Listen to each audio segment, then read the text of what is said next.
Hello friends, നമുക്കൊരു നുറുക്ക് ഗോതമ്പ് ഉപ്പുമ അല്ലെങ്കിൽ ബ്രോക്കൺ ബീറ്റ് ഉപ്പുമ ഉണ്ടാക്കാം. അതിന് വേണ്ടി ഞാൻ കടായി വെച്ച് കടുക് വറുത്ത് അതിനകത്തോട്ട് നമ്മുടെ വീട്ടിലുള്ള വെജിറ്റബിൾസ് എന്തെങ്കിലുമൊക്കെ ഇട്ട് ചേർക്കാം. ഞാൻ ചേർത്തിരിക്കുന്ന ക്യാരറ്റ്, ഉള്ളി, പച്ചമുളക്, കരിവേപ്പില, പിന്നെ ഇച്ചിരി ഇഞ്ചി, ഇതൊക്കെയാണ് ചേർത്തത്. ഇച്ചിരി നന്നായിട്ട് വെളിച്ചെണ്ണ വെച്ചേക്കണം ഇതിന്, കാരണം നല്ല വെജിറ്റബിൾ എല്ലാം സോത്തേ ചെയ്യുന്നത് ആണല്ലോ, അതുകൊണ്ട്.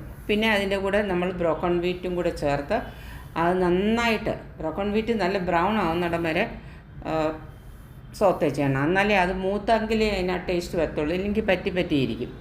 പിന്നെ അതിൻ്റെ കൂടെ നമ്മൾ 1 കപ്പ് റവയാണെങ്കിൽ ബ്രോക്കൺ വീറ്റ് ആണെങ്കിൽ അതിൻ്റെ കൂടെ 2.5 കപ്പ് വെള്ളം വെച്ച് ചൂടുവെള്ളം വേണം ഒഴിക്കാൻ. അല്ല, പിന്നെ ഇച്ചിരി വെള്ളം സൈഡിലുണ്ടായിരിക്കണം. ഓരോ റവയ്ക്കും ഓരോ വേവ്. ഇതിപ്പോൾ എൻ്റെ റവ ഇച്ചിരി വലുതായിരുന്നുകൊണ്ട് അതിന് ഇച്ചിരി വേവ് കൂടുതലായിരുന്നുകൊണ്ട് ഇച്ചിരി ഞാൻ കൂടുതൽ പിന്നീട് ഒഴിച്ച് ചേർത്തിട്ടുണ്ട്. പിന്നെ ഉപ്പും ചേർത്ത് അത് കുറച്ച് നേരം ഒന്ന് വെന്ത് തുടങ്ങുമ്പോൾ അതിനകത്ത് ഇച്ചിരി നേരം അടച്ച് വെച്ച് വേണം വേവിപ്പിക്കാൻ. ഒരു 2 മിനിറ്റ് അടച്ച് വെച്ചിട്ട് തുറന്ന് നോക്കി അതപ്പോൾ വെള്ളം വറ്റിയിട്ടുണ്ടാവും. വെള്ളം വറ്റിയിട്ടുണ്ടെങ്കിൽ ഉടനെ തന്നെ അതിനകത്ത് തേങ്ങയും കൂടെ ചേർത്തൊന്ന് അടച്ച് ഇളക്കി അതങ്ങ് അടച്ച് വെക്കണം. കുറച്ച് കഴിയുമ്പോൾ അത് സ്വെല്ലായിക്കോളും തന്നെത്താൻ. കാരണം അത് ബ്രോക്കൺ വീറ്റ് അങ്ങനെ അത് വീർത്ത് വരും. പിന്നെ നിങ്ങൾ ഇതിനകത്ത് കാഷ്യൂനട്ടോ ഗ്രാൻഡ്നട്ടോ എന്ത് വേണമെങ്കിൽ ചേർക്കാം. ഇത് ഞാനിപ്പോൾ ഒന്നും ചേർത്തിട്ടില്ല. നിങ്ങളെല്ലാവരും സബ്സ്ക്രൈബ് ചെയ്യണം. ഇത് ട്രൈ ചെയ്ത് നോക്കിയിട്ട് പറയണം. ഇതൊരു ഹെൽത്തിന് വേണ്ടി പറ്റിയ ഒരു ഡയറ്റ് ഫുഡാണ്. Okay, bye bye.